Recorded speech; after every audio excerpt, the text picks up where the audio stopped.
ఓం శాంతి 24/4/24.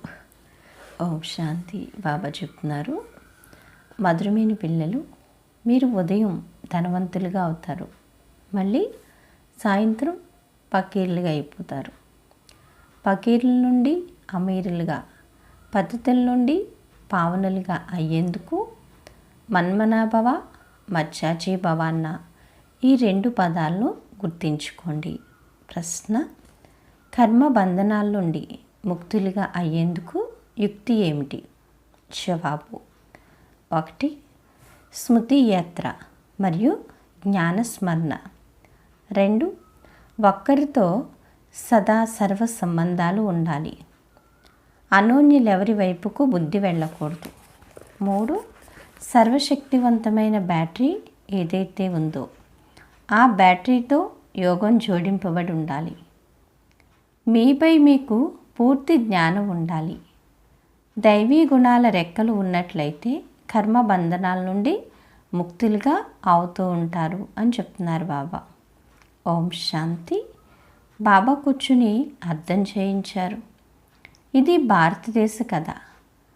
అది ఏ కథ? ఉదయం అమీరులుగా అంటే సంపన్నులుగా అవ్వడం, సాయంత్రం పకీర్లుగా అవ్వడం. దీనిపై ఒక కథ కూడా ఉంది.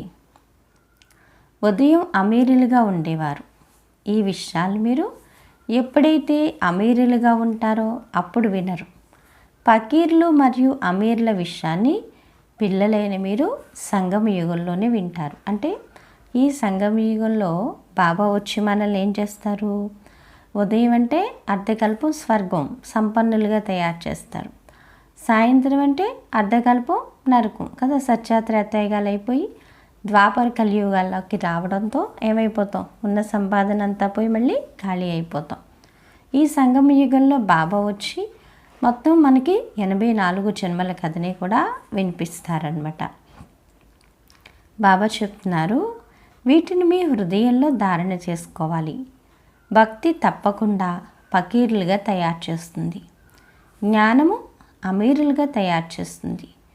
రాత్రి మరియు పగలు కూడా అనంతమైనవే. పకీర్గా మరియు అమీర్గా అవ్వడం కూడా అనంతమైన విషయమే. మరియు తయారు చేసేవారు కూడా అనంతమైన తండ్రియే. పతిత ఆత్మలందరి కొరకు పావనంగా తయారు చేసే బ్యాటరీ ఒక్కటే. ఎవరు? ఇటువంటి విషయాలను గుర్తించుకున్న ఎంతో సంతోషంలో ఉంటారు కదా. మనందరినీ పతిత నుండి పావనంగా తయారు చేసే బ్యాటరీ ఎవరు చెప్పండి? స్వయంగా శివబాబా. బాబాతో ఎప్పుడైతే మన కనెక్షన్ కలిసి ఉంటుందో ఆత్మ సతో ప్రధానంగా తయారైపోతుంది. పిల్లలు, మీరు ఉదయమే అమీరులుగా అయిపోతారు, మళ్ళీ సాయంత్రానికి పకీర్లుగా అయిపోతారు అని బాబా అంటారు. ఏ విధంగా అవుతారు అన్నది కూడా బాబాయ్ అర్థం చేయిస్తారు. మళ్ళీ పతితుల నుండి పావనులుగా, పకీరుల నుండి అమీరులుగా అయ్యేందుకు యుక్తిని కూడా తండ్రియే తెలియచేస్తారు. ఎలా పావనంగా అవ్వాలి, మళ్ళీ ఆత్మ ఎలా పతితంగా అయిపోతుంది అని. మన్మనాభవ మచ్చాజీ భవ, ఈ 2 యుక్తులు కదా. మన్మనాభవ, మనసులో ఏం చేయండి? నన్ను ఒక్కడనే స్మృతి చేయండి. మచ్చాజీ భవ అంటే ఏం చేయండి? బాబా ఇచ్చిన వారసత్వాన్ని కూడా స్మృతి చేయాలి. ఇది పురుషోత్తమ సంగమ యుగం అని కూడా పిల్లలకు తెలుసు. మీరు ఎవరైతే ఇక్కడ కూర్చున్నారో వారంతా స్వర్గంలో తప్పకుండా నెంబర్ వారీగా పురుషార్థానుసారంగా అమీరులుగా అవుతారు. ఇది గ్యారంటీ. స్కూల్లో కూడా ఈ విధంగా జరుగుతుంది. నెంబర్ వారీగా క్లాస్ బదిలీ అవుతుంది. పరీక్షలు పూర్తయితే మళ్ళీ నెంబర్ వారీగా వెళ్ళి కూర్చుంటారు.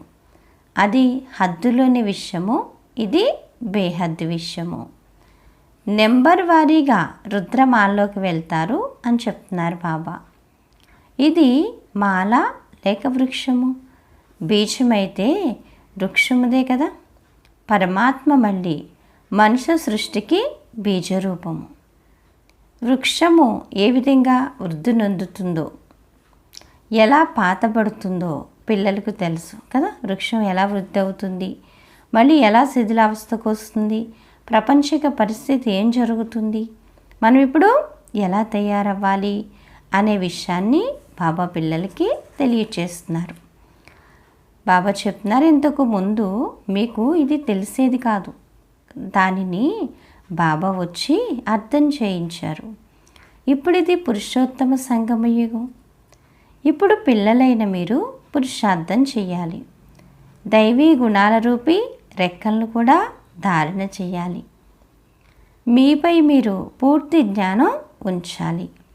స్మృతి యాత్ర ద్వారానే మీరు పావనంగా అవుతారు. ఇంకే ఉపాయమో లేదని చెప్తున్నారు బాబా.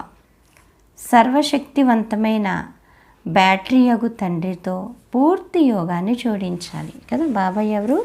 సర్వశక్తివంతుడు. సర్వశక్తివంతుడైన తండ్రితోటి పూర్తి యోగాన్ని జోడించాలి అని చెప్తున్నారు బాబా.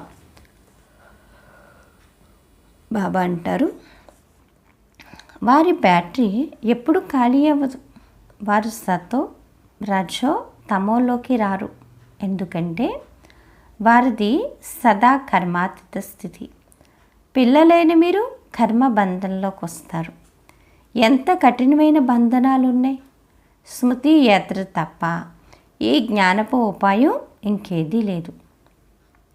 జ్ఞానం కూడా ఎముకలను మెత్తపరుస్తుంది, భక్తి కూడా మెత్తపరుస్తుంది. పాపం అతడు భక్తాత్మ, అతడిలో మోసం మొదలైనవేవీ లేవు అని అంటారు. కానీ భక్తిలో మోసం కూడా ఉంటుంది.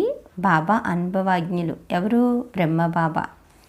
ఆత్మ శరీరం ద్వారా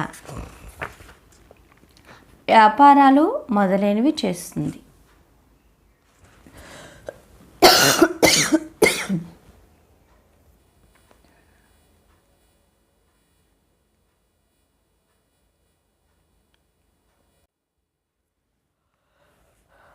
బాబా చెప్తున్నారు, శరీరం ద్వారా వ్యాపారాలు మొదలైనవి చేస్తుంది. కావున ఈ జన్మ విషయాలన్నీ స్మృతిలోకి వస్తాయి. 4-5 సంవత్సరాల ఆయువు నుండి జీవనగాథంతా గుర్తుండాలి. కొందరు 10-20 సంవత్సరాల విషయాన్ని కూడా మర్చిపోతారు. కావున జన్మ జన్మాంతరాల నామరూపాలు గుర్తుండచాలు. ఒక్క జన్మ విషయాన్నైతే ఎంతో కొంత చెప్పగలరు కదా. ఒక్క జన్మదైతే చెప్పగలరు. ఫోటోలు మొదలైనవి ఉంచుతారు. మరు జన్మలో అది గుర్తుండి చాలదు.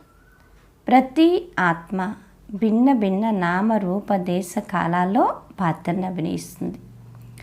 నామరూపాలన్నీ మారుతూ ఉంటాయి.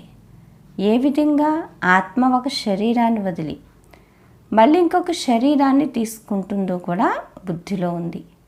తప్పకుండా 84 జన్మలు, 84 తండ్రులు, 84 పేర్లు ఉంటాయి. ఆత్మ మళ్ళీ తమో ప్రధాన సంబంధంలోకి వెళ్తుంది. ఈ సమయంలో ఎన్ని సంబంధాలైతే ఉంటాయో అన్ని సంబంధాలు ఇంకెప్పుడూ ఉండవు. కలియుగి సంబంధాలను బంధనాలుగానే భావించాలి. ఇంతమంది పిల్లలు ఉంటారు, మళ్ళీ పెళ్ళిళ్ళు చేస్తారు, మళ్ళీ పిల్లలను పుట్టిస్తారు. ఈ సమయంలో అన్నిటికన్నా ఎక్కువగా పినతండ్రులు, మావయ్యలు మొదలైన వారి బంధనాలు ఉంటాయి. ఎంత ఎక్కువ బంధనాలు ఉంటే ఎంత ఎక్కువ సంబంధాలు ఉంటే అంత ఎక్కువ బంధనాలు ఉంటాయి. 5 మంది పిల్లలు కలిసి పుట్టారని ఐదుగురు ఆరోగ్యవంతులుగా ఉన్నారని వార్తాపత్రికల్లో వేశారు కదా. బాబా చెప్తున్నారు, 5 పుట్టారు, 5 కూడా ఆరోగ్యంగా ఉన్నారని చెప్పి వార్తాపత్రికల్లో వేశారు. వారికి ఎన్ని సంబంధాలు తయారవుతాయో లెక్క వేయండి అంటున్నారు బాబా కదా. బాబా చెప్తున్నారు, ఇప్పుడు చూడండి, నిన్న మొన్న కూడా చెప్పారు కదా, ఒకేసారి 6 పుట్టారు అని. అంటే అలా ఎక్కువ మంది, వాళ్ళకి ఎన్ని సంబంధాలు, మొత్తం వాళ్ళు ఎంత సంఖ్య తయారైపోతుంది అంటారు బాబా. ఈ సమయంలో మీ సంబంధం అన్నిటికన్నా చిన్నది. కేవలం ఒక్క తండ్రితోనే సర్వ సంబంధాలు ఉన్నాయి.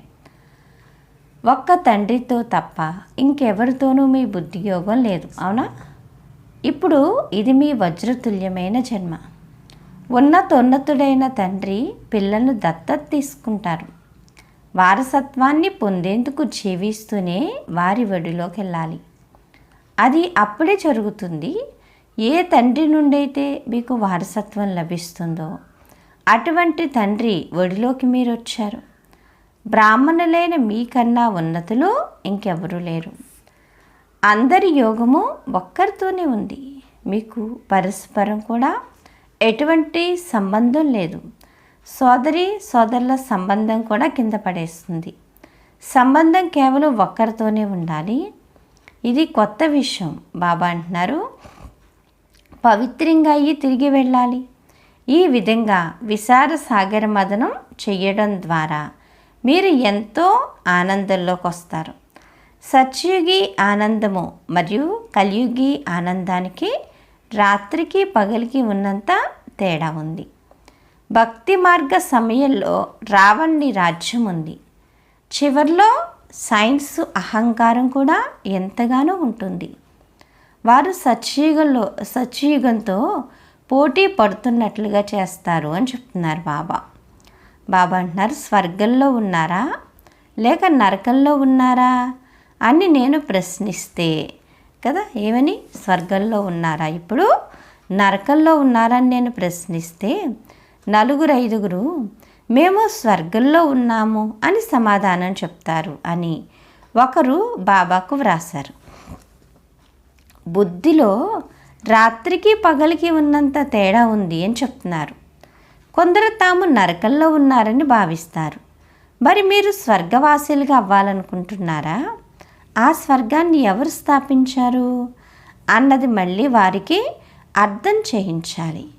ఇవి చాలా మధురమైన విషయాలు. మీరు నోట్ చేసుకుంటారు, కానీ ఆ నోట్స్ పుస్తకాల్లోనే ఉండిపోతుంది కదా. బాబా ఏం చెప్తుంది, మీరు నోట్స్ రాసుకుంటారు, కానీ ఆ నోట్స్ ఏమవుతుంది, పుస్తకాల్లోనే ఉండిపోతాయి. సమయం వచ్చినప్పుడు గుర్తుకు రావు. ఇప్పుడు పద్ధతుల నుండి పావనులుగా తయారు చేసేవారు పరంపిత పరమాత్మ అయిన శివుడే. నన్నొక్కడనే స్మృతి చేసినట్లయితే పాపాలు తొలగిపోతాయని వారంటారు. స్మృతిలో ఎంతో కొంత సంపాదన ఉంది కదా.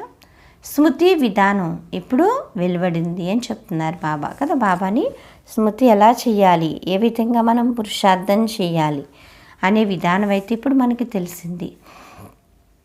స్మృతి ద్వారానే మీరు ఎంతో ఉన్నతులుగా స్వచ్ఛంగా అవుతారు. ఎవరు ఎంతగా కష్టపడతారో అంతగా ఉన్నత పదవిని పొందుతారు. బాబాను కూడా అడగవచ్చు, ప్రపంచంలో సంబంధాలు మరియు ఆస్తుల వెనుక అన్నీ గొడవలు కదా. ప్రపంచంలో సంబంధాలు, ఆస్తులు, వాటి వెనుక ఇప్పుడు ఎన్ని గొడవలు ఉన్నాయి చెప్పండి, అన్నీ గొడవలే. ఇక్కడైతే ఏ సంబంధం లేదు, ఒక్క తండ్రి తప్ప ఇంకెవరూ లేరు కదా. ఇంకే సంబంధం, ఏ గొడవలు ఏమీ లేవు. ఎందుకంటే బాబా సర్వస్వాన్ని పిల్లలకి ఏం చేస్తున్నారు, స్వర్గానికి యజమానులుగా చేస్తానని చెప్తున్నారు. బాబా అనంతమైన అధిపతి. ఈ విషయం చాలా సహజమైంది. అటు స్వర్గం ఉంది మరియు ఇటువైపు ఏముంది, నరకం ఉంది. నరకవాసీలుగా ఉండడం మంచిదా లేక స్వర్గవాసీలుగా ఉండడం మంచిదా అని అడుగుతున్నారు బాబా. చెప్పండి, నరకవాసీలుగా ఉండడం మంచిదా లేకపోతే స్వర్గవాసీలుగా ఉండడం మంచిదా? తెలివైన వారు ఎవరైతే ఉంటారో వారు స్వర్గవాసీలుగా అవ్వడమే మంచిది అని అంటారు. కొందరైతే నరకవాసీల్లో లేక స్వర్గవాసీలో ఈ విషయాలతో మాకు పని లేదు అని అంటారు. ఎందుకంటే వారికి తండ్రిని గూర్చి తెలియదు. కొందరైతే మళ్ళీ తండ్రి ఒడి నుండి వెళ్ళిపోయి మాయ ఒడిలోకి వెళ్ళిపోతారు, తండ్రిని వదిలేసి మాయ దగ్గరికి. బాబా అంటారు, ఇది ఆశ్చర్యం కదా. బాబా అద్భుతం, జ్ఞానం బాబా అద్భుతం, జ్ఞానం అద్భుతమే. ఈ అద్భుతాలను అర్థం చేసుకునేవారు కూడా ఆ విధంగా ఉండాలి. వారి బుద్ధి ఆ అద్భుతాలతోనే నిమగ్నమై ఉండాలి. రావణుడు అద్భుతమైన వాడు కాదు.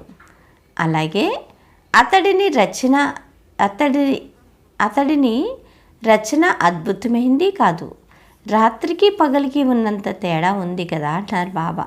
రాముడి యొక్క రచన స్వర్గానికి అర్హులుగా తయారు చేస్తుంది, రావణుడి యొక్క రచన నరకానికి అజమదులుగా తయారు చేస్తుంది. బాబా అంటారు, రాత్రికి పగలికి ఉన్నంత తేడా ఉంది. కాలిందిలోకి వెళ్ళాడని, సర్పం కాటేసిందని, నల్లగా అయిపోయాడని శాస్త్రాల్లో రాశారు. ఎవరిని? శ్రీకృష్ణుని. ఇప్పుడు మీరు ఈ విషయాలన్నింటినీ చాలా బాగా అర్థం చేసుకోగలరు కదా. శ్రీకృష్ణుడు కలిమర్దనం చేశాడు, ఆ పాము కరవడం వల్ల అలా అయిపోయాడు అని చెప్తారు. కానీ బాబా అంటారు, ఆ పాము కాదు కరవడం, ఈ పంచవికారాలకి ఆత్మ ఎప్పుడైతే వశమైపోతుందో అప్పుడు ఏమవుతుంది, ఈ పాము వల్ల, ఈ పంచవికారాల వల్ల ఆత్మ నల్లగా అయిపోతుంది అంటున్నారు బాబా కదా. అక్కడైతే కృష్ణుడు ప్రతి దానిపైన ఇక్కడ విజయాన్ని పొందాకనే అక్కడ ఆ విధంగా జన్మ తీసుకుంటాడు. అంతే తప్పించి అక్కడ వేరేగా చేయాల్సిన పని అయితే లేదు. కృష్ణుని చిత్రాన్ని ఎవరైనా తీసుకుని దానిపై వ్రాసింది చదివితే రిఫ్రెష్ అయిపోతారు. అది 84 జన్మల కదా. కృష్ణునిది ఎలా ఉంటుందో అలాగే మీది ఉంటుంది. మీరైతే స్వర్గంలోకి వచ్చారు కదా, త్రేతాయుగంలో కూడా వస్తూ ఉంటారు. వృద్ధి జరుగుతూ ఉంటుంది. త్రేతాయుగంలో రాజులు ఎవరైతే ఉంటారో వారు కేవలం త్రేతాయుగంలోకే వస్తారని కాదు, చదువుకున్న వారి ముందు చదువుకోని వారు సేవకులుగా అవ్వవలసి ఉంటుంది. ఈ డ్రామా రహస్యమును తండ్రియే తెలుపగలరు అని చెప్తున్నారు బాబా కదా. ఈ డ్రామా రహస్యాన్ని మనకి ఎవరు చెప్తారు చెప్పండి? ఈ డ్రామా రహస్యాన్ని తండ్రియే తెలుసుకోగలరు. మీ మిత్ర సంబంధికులు మొదలైన వారందరూ నరకవాసీలని ఇప్పుడు మీకు తెలుసు. మనం పురుషోత్తమ సంఘం యుగి వారము ఇప్పుడు పురుషోత్తములుగా అవుతున్నాము. బయట ఉండడానికి మరియు 7 రోజులు ఇక్కడికి వచ్చి ఉండడానికి ఎంతో తేడా ఉంటుంది. బాబా అంటారు, హంసల సాంగత్యం నుండి పోయి కొంగల సాంగత్యంలోకి వెళ్తారు కదా. హంసల సాంగత్యం వదిలేసి పిల్లలు ఏమైపోతున్నారు? కొంగల సాంగత్యంలోకి వెళ్తున్నారు. చెడగొట్టేవారు కూడా ఎందరో ఉన్నారు కదా. బాబా చెప్తున్నారు, బాగు చేసే వాళ్ళకన్నా ఈ రోజుల్లో చెడగొట్టే వాళ్ళే ఎక్కువ కదా. కానీ మనుషులు కూడా ఏం చేస్తున్నారు? ఇప్పుడు చూసిన దానికైనా చెవులారా విన్న దానికన్నా చెప్పిందే ఎక్కువ నమ్ముతున్నారు. దానివల్లే వాతావరణం అంతా ఏమైపోతుంది? కలుషితం అయిపోతుంది అని చెప్తున్నారు బాబా. బాబా చెప్తున్నారు, చాలామంది పిల్లలు మురళిని లెక్క చేయరు, పొరపాటు చేయకండి అని బాబా అంటారు. మీరు సుగంధమయమైన పుష్పాలుగా అవ్వాలి. మీకు స్మృతి యాత్ర ఒక్కటి చాలు. ఇక్కడ మీరు బ్రాహ్మణుల సాంగత్యంలో ఉన్నారు కదా. ఎవరి సాంగత్యంలో ఉన్నాం? మనం బ్రాహ్మణుల యొక్క సాంగత్యంలో ఉన్నాము అని చెప్తున్నారు బాబా. బాబా అంటారు, ఉన్నతులు ఎక్కడా, నీచులు ఎక్కడా? బాబా కొంగల గుంపులో హంసగా ఉన్నామేమో, ఒకరము ఏం చేయగలము అని పిల్లలు వ్రాస్తారు. కొంగలు ముళ్ళు గుచ్చుతూ ఉంటాయి. ఎంతగా కష్టపడవలసి ఉంటుంది. బాబా శ్రీమతంపై నడవడం ద్వారా పదవి కూడా ఉన్నతంగా లభిస్తుంది. బాబా అంటారు, ఎప్పుడూ హంసలుగానే ఉండండి. కొంగల సాంగత్యంలో కొంగగా అయిపోకండి. ఆశ్చర్యవంతులే వింటారు, గానం చేస్తారు, పారిపోతారు కదా. ఆశ్చర్యవంతులే వింటారు, కథ గానం చేస్తారు, మళ్ళీ ఏమైపోతారు? పారిపోతారు అన్న గాయనం కూడా ఉంది. కొద్దిగా శిక్షణలు అనుభవిస్తారు. నా మతంపై నడవకుండా పతితులుగా అయినట్లయితే 100 రెట్లుగా దండన పడుతుంది అని బాబా అంటారు. మళ్ళీ పదవి కూడా తగ్గిపోతుంది. ఇక్కడ రాజ్యస్థాపన జరుగుతుంది. ఈ విషయాలు మర్చిపోతారు. బాబా అంటున్నారు, ఇది గుర్తున్నా కానీ ఉన్నత పదవి పొందే పురుషార్థం తప్పకుండా చేస్తారు. చెయ్యకపోతే ఒక్క చెవి నుండి విని ఇంకొక చెవి నుండి తీసేస్తారు అని భావించడం జరుగుతుంది. తండ్రితో యోగం ఉండదు. ఇక్కడ ఉంటూ కూడా బుద్ధి యోగం పిల్ల పాపల వైపు ఉంటుంది. అన్నిటినీ మర్చిపోవాలి. దీనినే వైరాగ్యము అని అంటారు. బాబా అంటున్నారు, అందులో కూడా పర్సంటేజ్ ఉంటుంది. అందులో కూడా ఏముంటుంది? పర్సంటేజ్ ఉంటుంది. ఆలోచనలు ఎక్కడో అక్కడికి వెళ్తూ ఉంటాయి అని బాబా చెప్తారు. ఒకరిపై ఒకరికి ప్రేమ ఏర్పడితే బుద్ధి వేలాడుతూ ఉంటుంది కదా. మన ప్రేమ ఇప్పుడు ఎవరితో ఉండాలి? బాబాతోటే ఉండాలి. బాబా అంటున్నారు, ఈ కనులతో ఏదైతే చూస్తున్నారో అదంతా అంతమవ్వనున్నదని బాబా రోజు అర్థం చేయిస్తారు. మీ బుద్ధియోగం కొత్త ప్రపంచంలోనే ఉండాలి కదా. మన బుద్ధియోగం కొత్త ప్రపంచంలోనే ఉండాలి. ఎందుకంటే ఏదైనా అందుకని ఇప్పుడు మనం పాత ప్రపంచాన్ని పూర్తిగా ఏం చేయాలి? వదిలిపెట్టేయాలి. బాబా అంటారు, మీ బుద్ధియోగం కొత్త ప్రపంచంలో ఉండాలి మరియు అనంతమైన సంబంధికులతో బుద్ధియోగాన్ని ఉంచాలి అని బాబా రోజు అర్థం చేయిస్తారు. ఈ ప్రియుడు అద్భుతమైన వారు. మీరు ఎవరైతే వస్తారో అప్పుడు మేము మిమ్మల్ని తప్పకుండా స్వర్గం తప్ప ఇంకెవరిని స్మృతి చేయం బాబా అంటారు అని భక్తిలో గానం చేస్తారు. ఇప్పుడు నేను వచ్చాను కావున ఇప్పుడు మీరు అన్ని వైపుల నుండి బుద్ధియోగాన్ని ఏం చేయండి? తొలగించి వేయండి. తప్పించవలసి ఉంటుంది కదా. నాతో బుద్ధియోగం జోడించినట్లయితే అధిపతులుగా అయిపోతారు. ఎవరితో బుద్ధియోగం జోడించాలి? ఇప్పుడు మనం బాబాతో బుద్ధియోగం జోడించినట్లయితే ఏమవుతాం? స్వర్గానికి అధిపతులుగా అవుతాం. బాబా అంటారు, ఎంత వివేకవంతులుగా తయారు చేస్తారు. భక్తి అంటే ఏమిటో మరియు జ్ఞానం అంటే ఏమిటో మనుషులకైతే తెలియదు. ఇప్పుడు మీకు జ్ఞానం లభిస్తుంది కావునే మీరు భక్తిని కూడా అర్థం చేసుకుంటారు. భక్తిలో ఎంత దుఃఖం ఉందో ఇప్పుడు మీకు అనుభవం అవుతుంది. బాబా అంటారు, మనుషులు భక్తిని చేస్తారు మరియు స్వయాన్ని చాలా సుఖవంతులుగా భావిస్తారు. ఎవరికి మరియు ఎలా ఫలాన్ని ఇస్తారు అన్నది ఏమీ అర్థం చేసుకోరు. బాబా భక్తి ఫలాన్ని ఇచ్చేందుకు వచ్చారు. ఇప్పుడు మీకు తెలుసు, విశ్వరాజ్యాధికారపు ఫలం ఏ తండ్రి నుండి అయితే లభిస్తుందో ఆ తండ్రి ఏ డైరెక్షన్ అయితే ఇస్తారో దానిపై నడవలసి ఉంటుంది.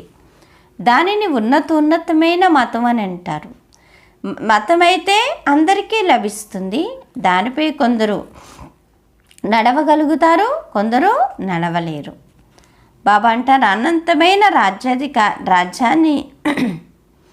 అనంతమైన రాజ్యాధికారపు స్థాపన జరగనున్నది.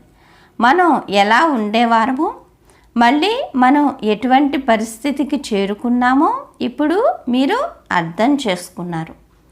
బాబా అంటారు,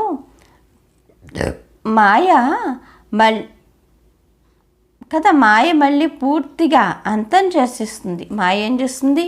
పూర్తిగా అంతం చేసేస్తుంది. ఏదో ఒక రకంగా వస్తుంది. మళ్ళీ బాబా చెప్తున్నారు, మళ్ళీ మృత్యుల ప్రపంచం వలె అయిపోతుంది. భక్తి మార్గంలో మీరు ఏదైతే విన్నారో దాన్నంతా సత్యము అని అనేవారు. కానీ సత్యమును ఒక తండ్రియే వినిపిస్తారని మీకు తెలుసు. అటువంటి తండ్రిని స్మృతి చేయండి. ఇక్కడ బయట వారు ఎవరైనా కూర్చుంటే వారికి ఏమీ అర్థం కాదు. ఏం వినిపిస్తున్నారో తెలియదు అని అంటారు. పరమాత్మ సర్వవ్యాపి అని మొత్తం ప్రపంచమంతా అంటుంది. కానీ వీరైతే పరమాత్మ మా తండ్రి అని అంటున్నారే అని భావిస్తూ తల అడ్డంగా ఊపుతూ ఉంటారు. మీ లోపల నుండి మీ లోపల నుండి అవును అని వెలువడుతూ ఉంటుంది. బాబా చెప్తున్నారు, కావున కొత్త వారెవరిని అనుసరించడం జరగదు అని చెప్తున్నారు బాబా కదా. ఎందుకంటే బాబా అయితేనే అన్ని విషయాల్ని మనకు అర్థం చేయిస్తారు. కొత్త వాళ్ళకి ఎవరికి ఇచ్చిన ఈ విషయాలు అర్థం కావు అని చెప్తున్నారనమాట. అచ్చా, మధురమైన ఆత్మీక పిల్లలకు మాతాపిత బాప్దాదాల ప్రియ స్మృతులు గుడ్ మార్నింగ్ మరియు నమస్తే. బాబా అంటున్నారు ఆత్మీక పిల్లలకు ఆత్మీక తండ్రి నమస్తే. ధారణ కొరకు ముఖ్య సారం కదా బాబా చెప్తున్నారు. ధారణ కోసం ముఖ్య సారం ఏంటి ఈరోజు? ఫస్ట్ పాయింట్, సుగంధమయమైన పుష్పాలుగా అయ్యేందుకు సాంగత్యమును ఎంతగానో సంభాళించుకోవాలి. హంసల సాంగత్యము చెయ్యాలి, హంసలుగా ఉండాలి. మురళీ విషయంలో ఎప్పుడూ నిర్లక్ష్యులుగా అవ్వకూడదు. సెకండ్ పాయింట్, కర్మ బంధన నుండి ముక్తులుగా అయ్యేందుకు సంగమయుగంలో మీ సర్వ సంబంధాలు ఒక్క తండ్రితో జోడించాలి. పరస్పరం ఎటువంటి సంబంధంలోనూ ఉంచుకోకూడదు. ఏ హద్దులోని సంబంధంలోనూ ప్రేమ ఉంచుకుని బుద్ధి యోగాన్ని వేలాడ తీసుకోకూడదు. వీరినే స్మృతి బుద్ధి యోగాన్ని వేలాడ తీయకూడదు. ఒక్కరినే స్మృతి చేయాలి అని చెప్తున్నారు బాబా కదా. బాబా ఏం చెప్తున్నారు? ఒక్కరినే స్మృతి చేయాలి. అది ఎవరిని చేయాలి? ఒక్క శివబాబానే చేయాలి. వరదానము, పరమాత్మ ప్రేమలో లీనమయ్యే మరియు మిలనంలో మగ్నమయ్యే స్వచ్ఛమైన స్నేహి భవ.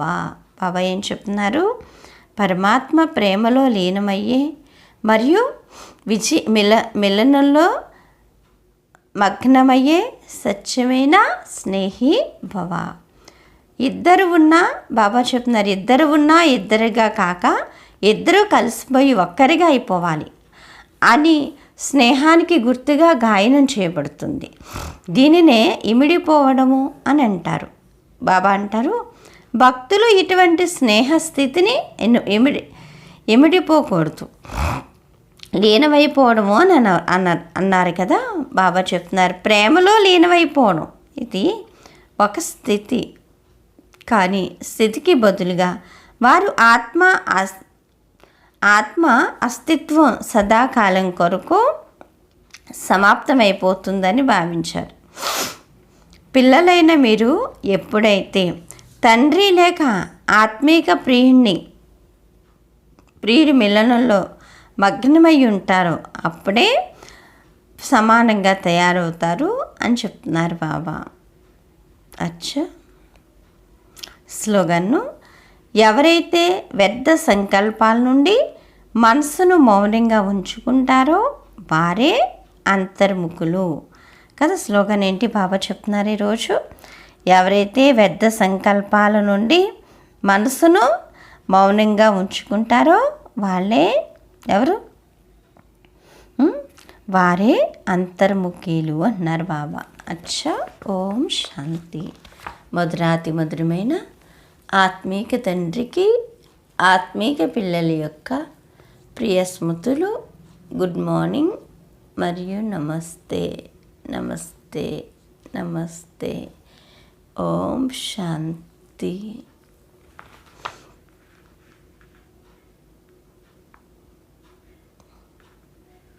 ఈరోజు సోమాను బాబా చెప్తున్నారు, నేను స్వచ్ఛమైన స్నేహి ఆత్మను, అంటే నేను పరమాత్మకు